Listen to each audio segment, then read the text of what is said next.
மனிதன் சோதிக்கப்பட்டால் அவன் சொல்லுவான், அவன் இறை நம்பிக்கை உள்ளவன், அவன் சொல்லுவான் பொறுமையோடு, இன்னா லில்லாஹி வ இன்னா இலைஹி ராஜிஊன், இன்னா லில்லாஹ், எல்லாம் அல்லாஹ்வின் புறத்திலிருந்து தான் வருகிறது, அவனை நோக்கி தான் நான் செல்ல இருக்கிறேன் என்று சொல்லுவான். இறைத்தூதர் சொன்னார்கள், இந்த வார்த்தையை சோதனையில் பொறுமையோடு சொல்பவனுக்கு அவன் இழந்ததை விட இறைவன் சிறந்ததை கொடுப்பான்.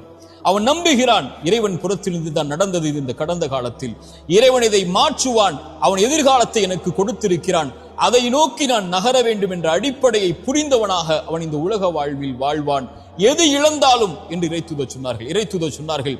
ஒரு மனிதனுடைய குழந்தையுடைய உயிரை கைப்பற்றுவான் இறைவன். கைப்பற்றக்கூடிய மலக்கிடத்திலே அந்த வானவரிடத்திலே கேட்பான், இந்த அடியானுடைய குழந்தையின் உயிரை கைப்பற்றும் போது அவன் என்ன சொன்னான்? அவன் நேசித்த அந்த குழந்தையுடைய உயிரை கைப்பற்றும் போது அந்த இறையடியான் என்ன சொன்னான்? யா அல்லாஹ், என் நிறைவா, இவன் புகழ்ந்தான் உன்னை, உன்னிடத்திலே திரும்பி வந்து விட்டான், இன்னா லில்லாஹி வ இன்னா இலைஹி ராஜிஊன், யா அல்லாஹ், உன்னை